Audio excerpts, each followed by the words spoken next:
Pine needles press into his palms as a lone drifter walks into Hope, a town whose name is an irony that will soon be lost in the cold morning drizzle.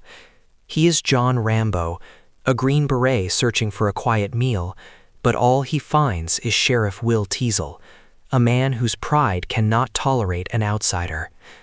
The confrontation is swift. In the cramped confines of a jail cell, a high-pressure hose and the flash of a straight razor ignite a fuse, awakening memories of a war he can't escape. The hunt is on.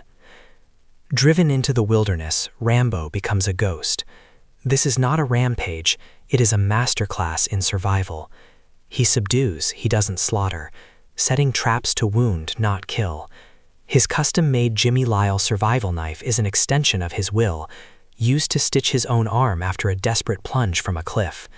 He kills only once, a tragic accident, revealing a personal code that shames the hollow pride of the men hunting him.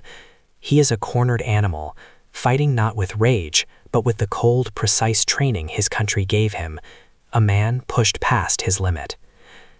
This raw authenticity was forged in the harsh terrain of British Columbia.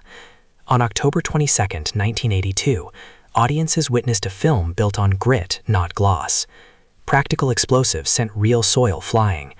Actors trained with military advisors to ensure every movement, every piece of radio chatter felt earned.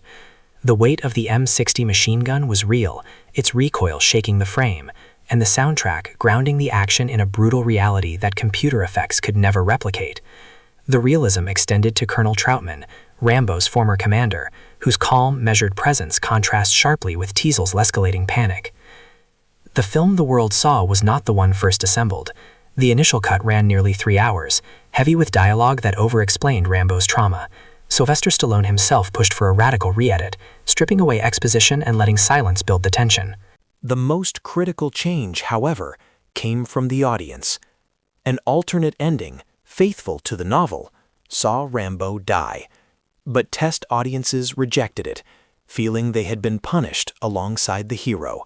They demanded he live, forcing a rewrite that chose to confront trauma head-on, culminating in Rambo's raw, heartbreaking confession. Jerry Goldsmith's haunting score, with its aching theme, "It's a Long Road," is the soul of the film, capturing the deep melancholy of a soldier who never truly came home. The film's modest budget of around $15 million exploded into a global phenomenon, grossing well over $100 million worldwide.